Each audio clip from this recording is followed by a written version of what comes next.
Hello, it's me again. I hope everyone's well and life is treating you well. Now, let's see, get nice and close there. I have thoughts, things. I was contemplating a bunch of ideas for tonight's show and decided to start playing a game to sort of distract myself, because sometimes I can come up with my best ideas that way. But I kind of got caught up in the game I was playing. There is a game called FTL, and it is ridiculously addictive if you ever get it. I will give you the safety warning. You will find yourself spending hours and hours playing it. That said, that ate my brain, but there was a couple of things. One, a friend suggested I do a thing on sea monsters, which I will do, but not tonight. I like the idea of doing a thing on sea monsters, honestly. Might have to actually even come up with like the stats for one, come up with my own sea monster or something. Who knows? But, so this idea has been bouncing around in my head today. So, as many of my longtime watchers know, I have done a fair share of LARPing over the years. I would be at a LARP this weekend if I didn't have to work today. So, there is that. But LARPs are interesting creatures. They are related to tabletop in a lot of ways. There are a lot of things that you take from tabletop into LARPs and vice versa. This past week, I saw a lot of my friends who play a LARP called Nero. Grousing about something. Nero stands for New England Role-Playing Association. It's one of the earlier LARPs. It's not the earliest, but it's certainly one of the early ones. And it has more of a D&D base to it. You have hit points, and it uses buffer weapons and spell packets, but you have hit points and levels and classes and races and things like that. Now, when it started, clearly pulling their inspiration from D&D. So they included, amongst the various races, Drow. Now, in tabletop, Drow are interesting. They really come out of some really old myths from Norse legend and the like. They talk about dark elves looking as black as pitch, and Tolkien mentions dark elves and in a couple of places, and they pop up here and there, right? TSR, early days, sets them up as bad guys. Dark elves, living underground, spider cults, Lolth, that whole thing.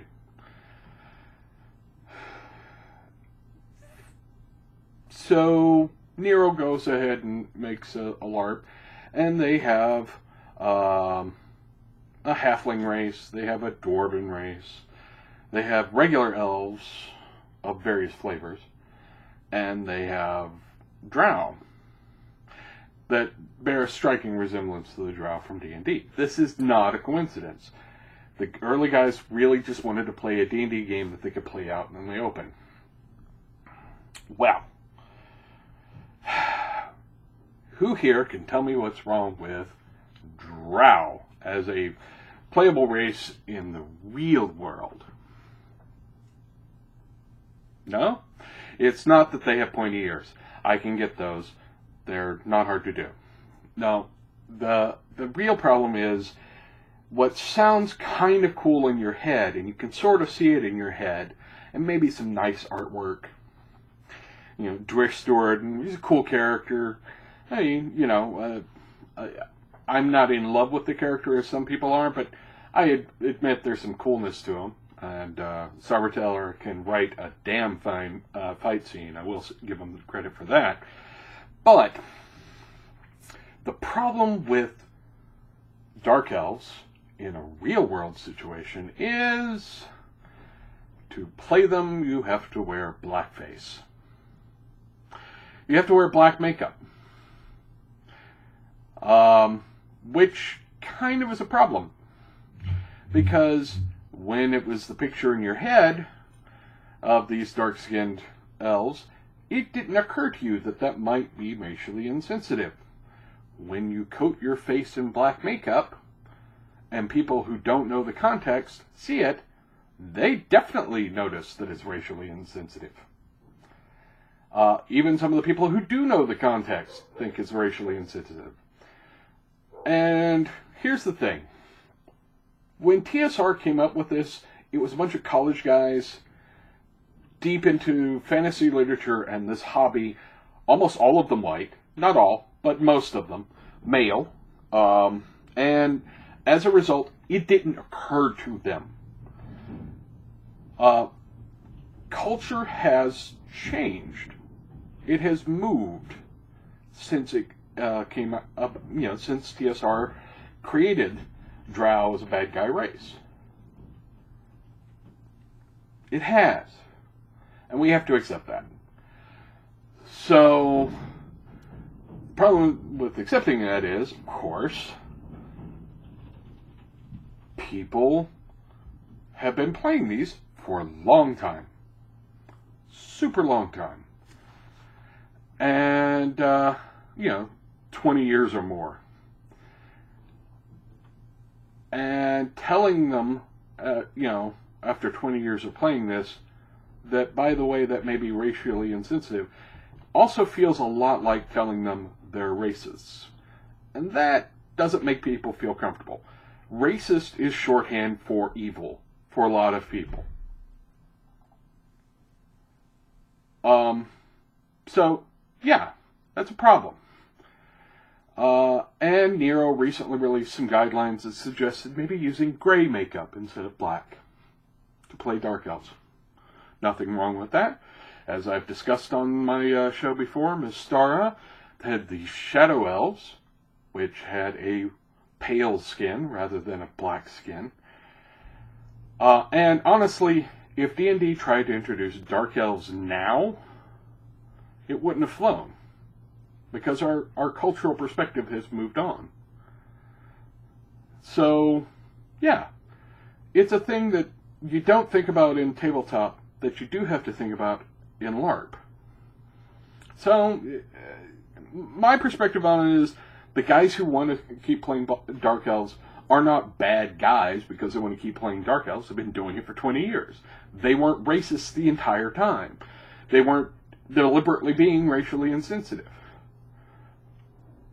But they also want to protect something that they grew attached to and loved, and they're not willing to admit, quite often, that maybe their intentions were not as important as what actually comes out.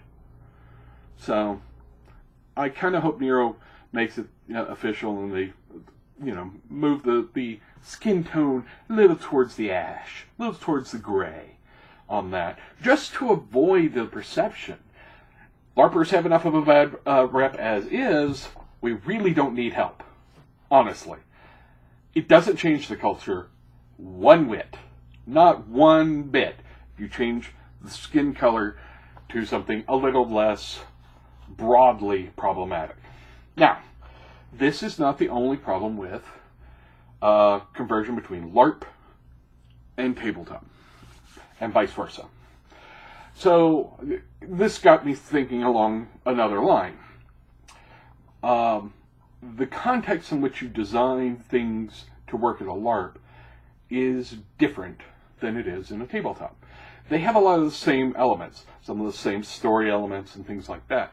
But, for instance, in a tabletop game, most of the people in a field battle are NPCs. The people that are, the PCs might form a small section, a hit squad, a command unit, something in a field battle. But that's it. Everybody else is an NPC. At a LARP, depending on the size of the LARP, the field battle, most of the people on the field are the PCs, and they're fighting waves and waves of NPCs. It really depends on the size of the game, obviously. If you've got enough people to field a, 15, 20 monster squad to go out and be bad guys for a field battle, the PCs will, tighten up. They'll, have actual field battle tactics. The scale is harder is both easier and harder to manage. I don't have to micromanage each of the NPCs because they're being played by a person. So I don't have to keep track of all their numbers in my head like I would at a tabletop or on a piece of paper, what have you. But it also increases the complexity because you've got more things going on and you don't have as much control. So you have to set things up to flow in a particular way rather than absolute control over the elements that are ostensibly in your control. Another thing is modules are different. In tabletop games, an adventure crawl, a dungeon crawl, an adventure, what have you, you'll have some of the same things that you will have in a LARP.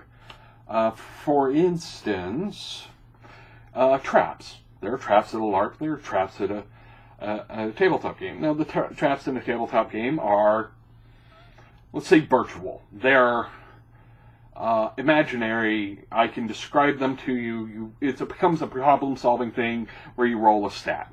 At a LARP, the problem-solving thing is first you've got to see it.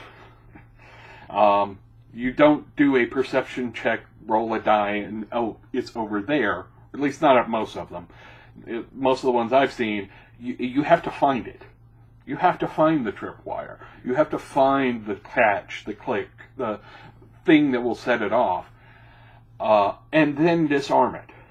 I have seen some wonderfully tense moments involving traps. There was a bottle of poison, right? The trap rogue has it, and she wants to get this little thing that's hanging in the middle of this bottle, and it's held up by a thin thread by the stopper, and she pulls up the stopper and starts pulling up the thing, and the thing falls off the thread and plops back in, and there's a hold call. Hold is where you call to get everybody to stop. Yep, you're done. Hold on for a second. And then you explain the effect that you can't fizz wrap, right? And in this effect, everybody within 5 feet of this woman holding the bottle got hit with a horrible poisonous gas. I know this because I was one of them. But it's a tense moment that would be really hard to do in a tabletop game. The Jumpy Stones. Jumpy Stones are a thing in Marvel, or not Marvel, yeah, in LARPs. Nero, Shattered Isles, Dust to Dust, and various other ones I've played over the years. Jumpy Stones are standard. A Jumpy Stone module is, I need to get from this side of the room to that side of the room, and I have to jump from stone to stone or suffer a horrible fate. Depending on the severity of the module, that horrible fate may be you're done. Turn in your character sheet. And often you have to solve challenges while jumping from stone to stone. It becomes a physical challenge to the player while they try and navigate their way through this module and maybe have a combat or disarm a trap or what have you. I've never seen something quite like that in a tabletop game. You can do it, but it's abstracted. It's, well, okay, you've got these precarious perches, roll a die, okay, yeah, you successfully jump from along the way until you make it to the other side of the room. You don't often try and compile these to make it, more dangerous. You should, and there are some examples in tabletop where they do, but it's not common. But yeah, also you have to think in scale. When I'm entertaining people at a tabletop game, 5, 6 people, 7 tops that I have to entertain. At a LARP, we could be talking about 100 people or more. You've got 6 people on a module, you've got 5 people on staff, and you've got 100 people on site. You've got to be doing other things. You've got to be sending out random monsters. You've got to, send out people to go be talky characters in town while other people are doing things. There's a bigger scale involved. When you're producing a LARP. And you can take lessons from that for tabletop. I know I have. And vice versa. There's some tabletop ideas that definitely made it in there. I mean, a lot of the early LARPs were just D&D clones. And you can still see that sort of thing out there quite often. A D&D clone is easy to understand. So, of course, people will consider doing that. Anyway, that's my discussion of tabletop versus LARP, not in a adversarial way, but the differences and the different problems that come with it. I will say that one of the advantages of tabletop is I don't need a props budget. If I say a dragon shows up and describe it, being on the thing, and I can maybe put a prop on the floor, on the table, and look, it's a dragon. At a LARP, it becomes a lot harder to fizz-rep the dragon without it looking silly. I can do castles and precarious perches and such much easier in a tabletop game than I can at a LARP. Europe, they have it easy. They actually have castles. Here in the States, not so much. Just going to say. Anyways, I hope you liked the little discussion on tabletop and LARP and the differences, and I may expound upon the subject again. If you can think of something I should cover, let me know. I'm currently, fishing for ideas. So if you have an idea, let me know. Anyways, subscribe, like, share with all the people. Try and stay out of trouble. Check out the Patreon if you like to. If you don't, that's fine too. I'm not gonna, no pressure. No pressure. I'm broke half the time, so I expect most people are at any given time. But if you do get some value and you can afford, kick in a buck. Won't hurt anything, right? Anyway, I will talk to you later. I will talk to you tomorrow. But till then, see ya.